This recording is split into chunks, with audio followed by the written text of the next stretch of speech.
All right, welcome. Today, we're going to dive into how modern organizations are building a totally new kind of defense against the most sophisticated cyber threats.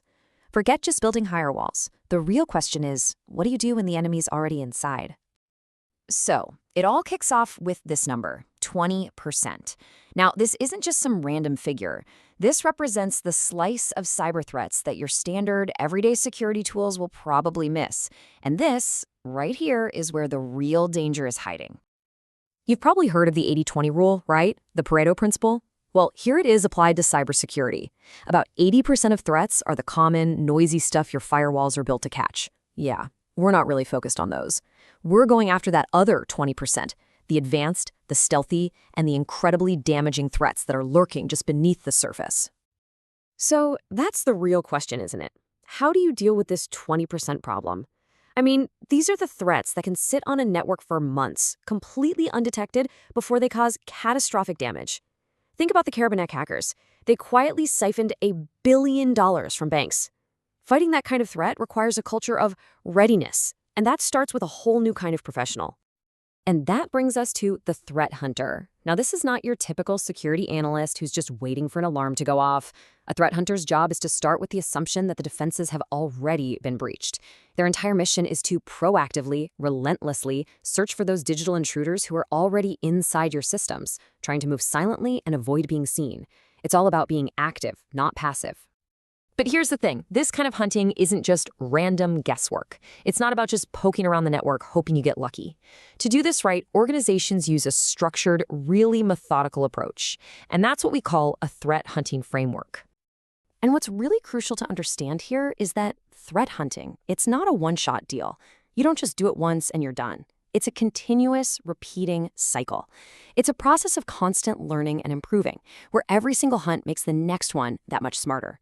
It all starts with visibility and it ends with revision, which feeds right back into the beginning again. All right, so let's break down these first few steps. Everything, and I mean everything, starts with step 1, gain visibility. You can't hunt what you can't see, right? So this is all about getting a crystal clear picture of what's happening on your network.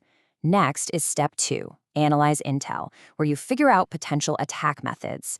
And then you get to step 3, where you form a hypothesis, basically an educated guess, based on all that data about where a really clever threat might be hiding. Okay, that might sound a bit abstract, so let's make it super tangible with a real-world example.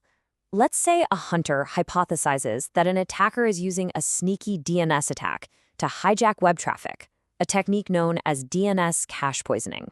Well, that's a fantastic place to start a hunt. So check this out. Here's how a scam like this actually works. When your computer asks for a website's address, an attacker jumps in the middle of that conversation and feeds it a fake answer. And what's the result? You think you're going to your online banking site, but you're actually sent to a perfect look-alike that's designed to steal your password. It's a simple but, wow, a devastatingly effective trick. Okay, so moving on, let's look at the next steps and see how this whole thing builds out. In step 4, create analytics, the hunters build specific queries to find the breadcrumbs of that DNS attack. Then comes step 5, execute the hunt, which one of our sources called the Ghostbuster stage. You're actively going out and hunting for those unauthorized signals. And that's followed by investigation and finally revision, where you take what you learned and use it to make the next hunt even better. And this right here, this is just a perfect illustration of that investigate step in action.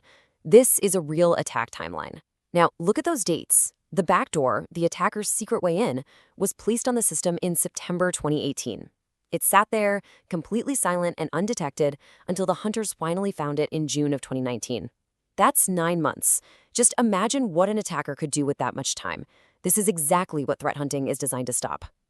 Okay, so finding threats that are already hiding in your system, that's a huge piece of the puzzle. But what about the next threat? How do you continuously test and improve your defenses? How do you ensure you're actually ready for what's coming around the corner? Well, for a long time, the model for security was pretty adversarial. You had a red team, and their job was offense, to act like the bad guys and try to break things. And then you had a blue team whose job was defense, to stop them. The problem was they often worked in total isolation. The new and much, much more effective approach is called purple teaming. And this Venn diagram just lays it out so perfectly. Instead of this constant cat and mouse game, the red and blue teams start collaborating. The red team shares exactly how they're attacking in real time, and the blue team uses that info to immediately tune the defenses and plug the holes. It's this collaborative feedback loop that makes the entire organization stronger and way faster. Now, this whole culture of readiness isn't just about people and processes. It's getting a massive boost. It's being supercharged by some really powerful new technologies.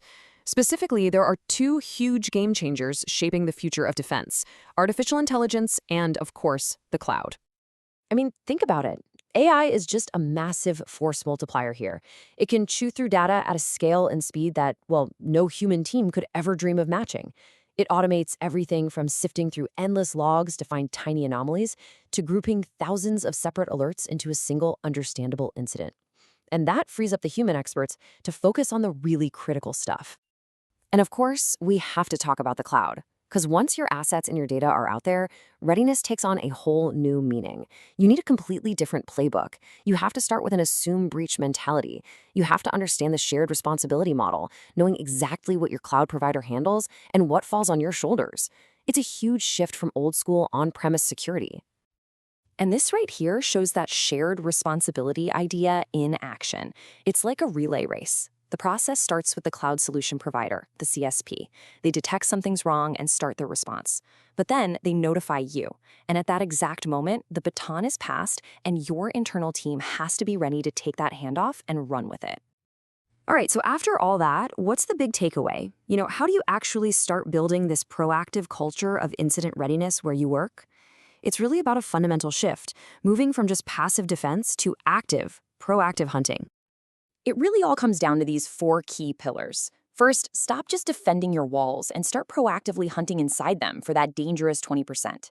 Second, break down those silos and get your attackers and defenders working together as one team with purple teaming. Third, you gotta leverage AI and automation to work smarter, not just harder. And finally, you have to adapt your strategies specifically for the unique challenges that come with the cloud. So let's just tie this all together. At the end of the day, building that fortress, it just isn't enough anymore. The most sophisticated attackers out there, they assume they can get past the gate.